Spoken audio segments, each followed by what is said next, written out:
परमात्मने नमः। अथ अष्टमोऽध्यायः। अक्षरपरब्रह्मयोगः। अर्जुन उवाच किं तद्ब्रह्म किमध्यात्मं किं कर्म पुरुषोत्तम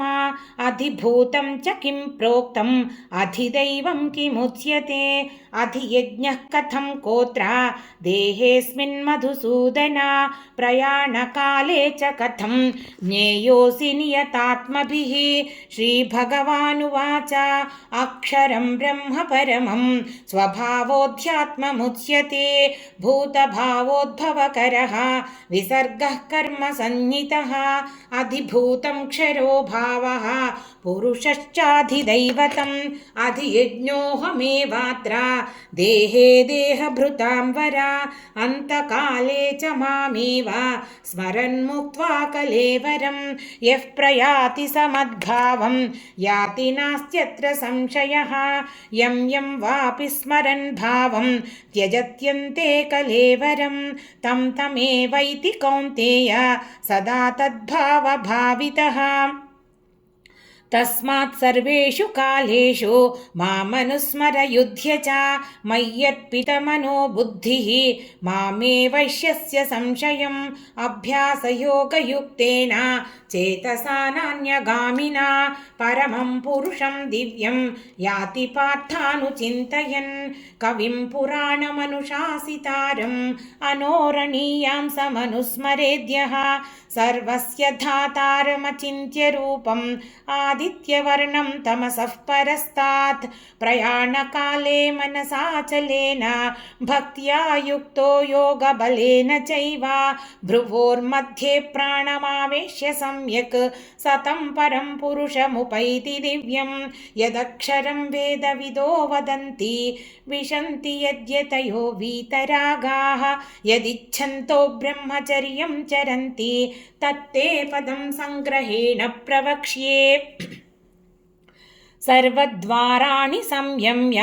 मनोहृदि निरुध्य च मूर्ध्याधायात्मनः प्राणम् आस्थितो योगधारणाम् ओमित्येकाक्षरं ब्रह्म व्याहरन् मामनुस्मरन् यः प्रयाति त्यजन् देहं स याति परमां गतिम् अनन्यचेताः सततं यो मां स्मरति नित्यशः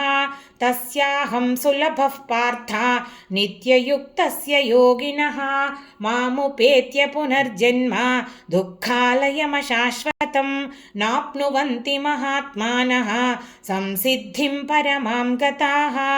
आब्रह्मभुवनाल्लोकाः पुनरावर्तिनोऽर्जुन मामुपेत्य तु कौन्तेय पुनर्जन्म न विद्यते सहस्रयुगपर्यन्तम् अहर्यद्ब्रह्मणो विदुः रात्रिं युगसहस्रान्तां तेहोरात्रविदो जनाः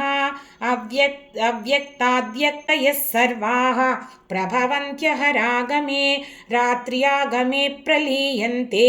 तत्रैवाव्यक्तसंज्ञके भूतग्रामः स एवायं भूत्वा भूत्वा प्रलीयते रात्र्यागमे वशः पार्थ प्रभवत्यहरागमे परस्तस्मात्तु भावोऽन्यः अव्यक्तो व्यक्तात् सनातनः यः स सर्वेषु भूतेषु नश्यत्सु न विनश्यति अव्यक्तोऽक्षर इत्युक्तः तमाहुः परमां गतिं यं प्राप्य न निवर्तन्ते तद्धाम परमं मम पुरुषः स परः पार्थ भक्त्या लभ्यस्त्वनन्यया यस्यान्तस्थानि भूतानि येन सर्वमिदं ततं यत्र काले त्वनावृत्तिम् आवृत्तिं चैव योगिनः प्रयाता यान्ति तं कालं वक्ष्यामि भरतर्षभ अग्निर्ज्योतिरः शुक्लः षण्मासा उत्तरायणं तत्र प्रयाता गच्छन्ति ब्रह्म ब्रह्मविदो जनाः धूमो रात्रिस्तथा कृष्णः षण्मासा दक्षिणायनं तत्र चान्द्रमसं ज्योतिः योगी प्राप्य निवर्तते शुक्लकृष्णे गतिह्येते जगतः शाश्वते मते एकया यात्यनावृत्तिम् अन्यया वर्तते पुनः नैते श्रुति पार्थ जानन् योगी मुह्यति कश्चन तस्मात् सर्वेषु कालेषु योगयुक्तो भवार्जुन वेदेषु यज्ञेषु तपस्सु चैव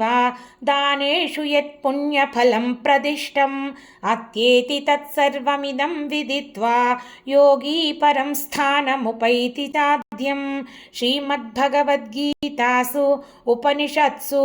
ब्रह्मविद्यायां योगशास्त्रे श्रीकृष्णार्जुनसंवादे अक्षरपरब्रह्मयोगो नाम